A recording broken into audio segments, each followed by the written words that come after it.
Number 10. Betty and Barney Hill. In the year 1961, Betty and Barney Hill were on their way home when they saw a bright light traveling across the sky. The Hills continued to follow the lights in the distance until they finally came to a stop and looked at it through binoculars. Barney reported that he observed people inside a ship in the shape of a disc, and then he immediately got back in his car and fled the scene. They were completely unaware of the situation. When the Hills finally arrived home, they discovered that their shoes had been inexplicably damaged and that their wristwatches had stopped working. They later claimed that they had vivid visions in which they were brought aboard the ship and experimented on by two unknown entities who spoke terribly broken English. In addition to that, Betty was able to sketch a rough star map of a system that was very far away and not very well known. Number 9. A fire in the sky. Travis Walton did not reappear for several days after he and 6 other men who were working at a logging site spotted a strange light when they were on their way home. It was confirmed by Walton's co-workers that the light was in fact an extraterrestrial ship,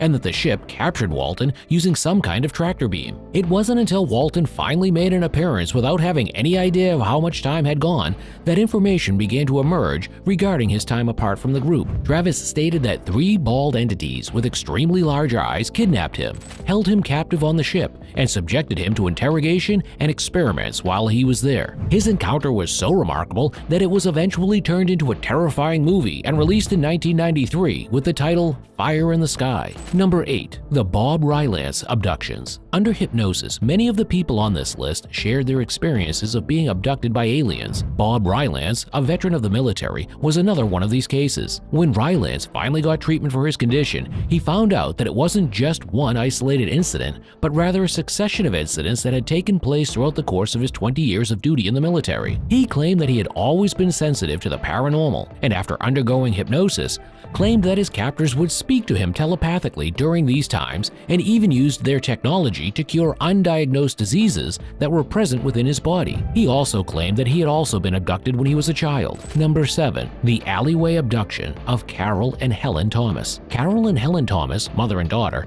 are said to have made contact with extraterrestrial beings in the year 1988 while they were walking to work on their normal route. The two individuals stopped walking when they became aware of a peculiar humming sound and a bright white light, which caused them to feel lightheaded and dizzy. Carol and Helen both arrived at work many hours late, despite the fact that neither of them could remember where the time had gone. Additionally, both of them complained of having terrible skin disorders, in addition to feeling anxious all the time. Both Carol and Helen would subsequently claim, while under the effect of hypnosis, that they were abducted by extraterrestrials, carried aboard an alien craft for experiments, and had an obtrusive tube inserted into their stomachs in order to extract eggs from their bodies. Number 6. The Manhattan Transfer Abduction. In 1989, Linda Cortile Napolitano said that she was living in a high-rise in New York City when she was visited and abducted by aliens who snatched her right from an open apartment window. She said this happened while she was living in the city. Napolitano offered a new bulge close to her nose as evidence, implying that this was a result of nasal surgery, which she strongly denied undergoing. 2 bodyguards who were apparently working for the United Nations security detail are said to have seen the incidents of her being kidnapped. Both guys are said to have experienced mental breakdowns as a direct result of the event that took place in front of their eyes. In spite of the investigation,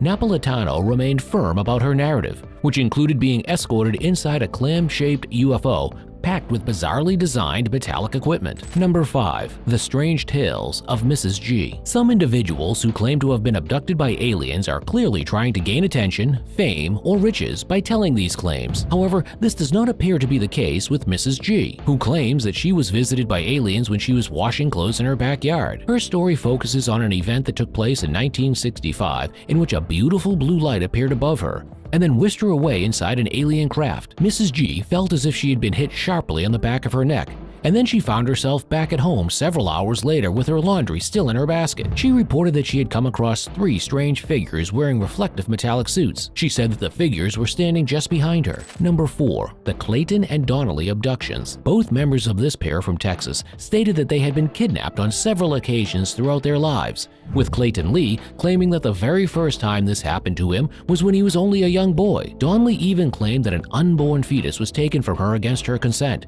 which brings the gravity of the situation to a new high. The pair claims that they are in a state of continual worry that they will be kidnapped again, and they have made appearances on shows such as The O'Reilly Factor on Fox News to discuss their alleged encounters with alien invaders from another world. During that specific visit, she observed that they were very tall, quite slim, and blonde. Number 3. Whitley Striemer's Communion. The tale of author Whitley Striemer's experience with the unknown is the first on our list to be adapted to a major blockbuster film, but it will not be the last. He was probably best known for his horror masterpiece, The Wolfen, when he published the widely discussed non-fiction book Communion in 1987. Striemer's description of losing time, a lack of sleep, and repeated encounters with tall, pale, black-eyed creatures suit the bill of what most consider to be the classic alien appearance. However, Striemer prefers to refer to them as simply the visitors. In the book, Striemer discussed an experience he had while at his cabin on December 26, 1985. Striemer's statement of losing time, a lack of sleep, and repeated dealings with tall, pale, black-eyed beings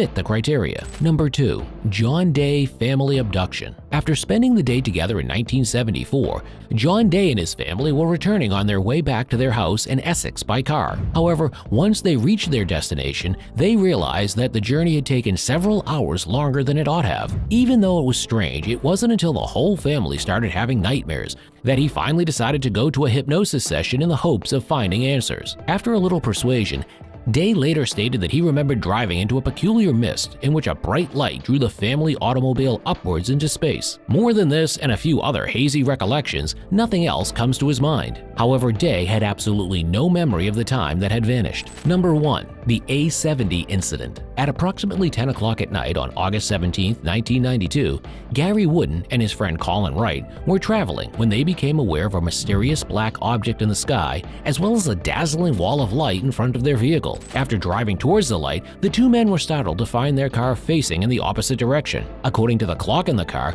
they had also suddenly lost an hour. Later, under the influence of hypnotic suggestion, they would claim that the drive towards the light caused them extreme pain, and the aliens brought them aboard their ship for an unspecified examination. What do you think about these stories? Are they true? Or are they just another publicity stunt? Let us know in the